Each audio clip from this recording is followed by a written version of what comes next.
The Gen Z seems to create fear in UDA government, as this has forced President Ruto's allies to come out with some of political observation, which I don't think is contradicting to whatever is happening in the country. David Ndii, the economist advisor of the president in the Republic of Kenya, is now coming out and tweeting. And in his tweet, he have elaborated that those who are demonstrating are the children from the rich people who made this country to be bankrupt. Furthermore, he extended his political observation by accusing those who are demonstrating that their fathers were cartels and they have been battling since before they were born. So I am just displaying the tweet. Now, let me read it. The irony of these school kids protesting against the finance bill is that many are children of the planners who have been bankrupted the state, the tenderpreneurs, and the corruption cartels have been battling since before they were born. That is David Ndii's remarks, the economist advisor of the president. This is wrong observation. So they are trying to diversify Kenyans' attention.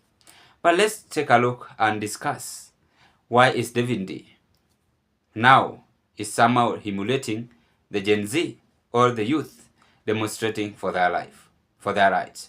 Before I carry on, ladies and gentlemen, I want to take this golden chance to thank you so much for your great support to this channel. Because if it was not your support, then this channel could have not reached to where it is as of now. And to those who have just subscribed to our YouTube channel today, I want to say thank you and be blessed, because you are actually making this channel to grow bigger and bigger, and that is our aim. And please consider to like this video, share, and give us your opinion at the comment section below. But for now, let us just discuss this political issue, and then I conclude. Earlier today, majority of UDA government have been chanted, have been heckled, and chased away. And I believe you are all aware of this. I analyze it, and the team of Susan Nakumisha and Idmas Barasa can confirm this. Again, as if that is not enough, yesterday, John Kiare was heckled at the burial in his constituency. He was chased and given ultimatum after he had betrayed Kenyans on saying yes to this finance bill. I again analyzed about President Ruto, what to be done in order to consider vulnerable Kenyans who are demonstrating and demanding for justice. But it seems that this government is now taking things for granted. Now look at this. Our economist advisor is coming out with a tweet which is not making sense at all. And you can also conclude that David Ndii is just trying to humiliate majority of Kenyans by describing that those who are demonstrating are children from the rich family and their fathers are the one who made this country to be bankrupt. So I begin to think of Uhuru Kenyatta, the rich family, Raila Odinga, the rich, the rich family. Then I realized that these people lack agenda and they don't have something to tell Kenyans. Now there is fear emerging. That is why we are seeing they are erupting with several things on how they are trying to elaborate this demonstration, which is now thwarting the administration. In real sense, you will realize that David Ndii is totally confused. After you've read that thing, that is tweet, you will realize that he lacks any word to say, but there is fear in State House, as President Ruto is now sending his people to defend him. That is my first observation. Let's take a look and discuss some of 3 to 4 major points on this move. Number one, when William Ruto decided to draft this finance bill, he had hope that Kenyans are going to support it with zeal and zest. But little did it know that Kenyans are wise and they understand any government footstep, any government move. So, the people versus the government. The government is forcing things, while the people are rejecting whatever the government is trying to do. That is why Ruto is getting heavy time to even explain to himself on this finance bill to the people in the country. He's sending people like Kimani Chungwa. He's sending people like Ndii Nyoro. He's sending people like this man from Molo and people like David Ndii to come and just talk and emulate Kenyans. Have we not lost? If these leaders have been totally confused on how they can support the young generation, how many times or is it hurting for President Ruto to just call off for demonstration and just say, let's meet somewhere with the youths in the country, plus other leaders, both opposition, and discuss this 1 or 2, 3. Then the youths also should come out with their agenda, well prepared.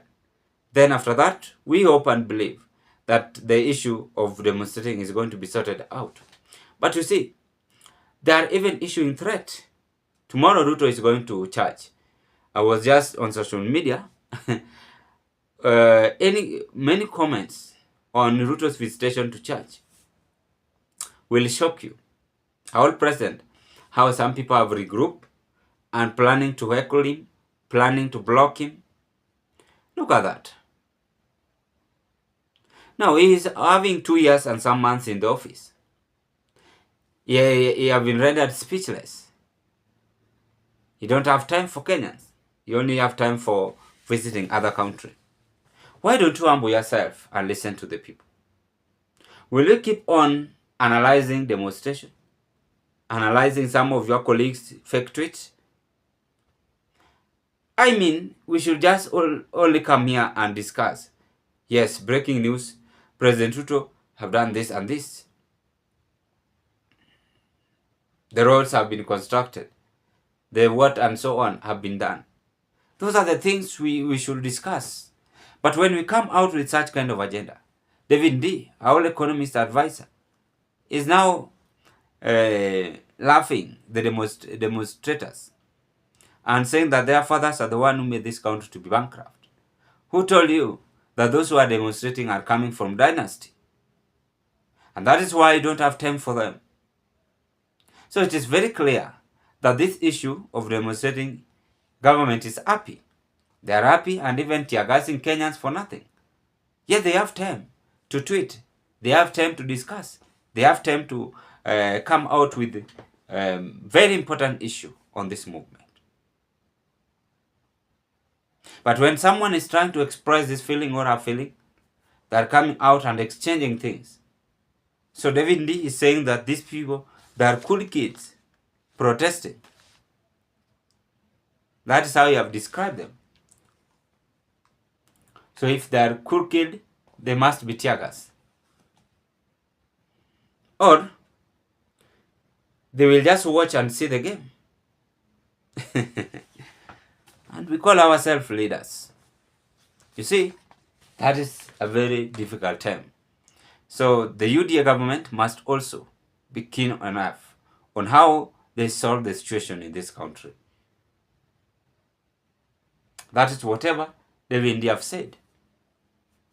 Ladies and gentlemen, drop your opinion on David Ndii's tweet. I want to wish you all the best and thank you very much for supporting this channel.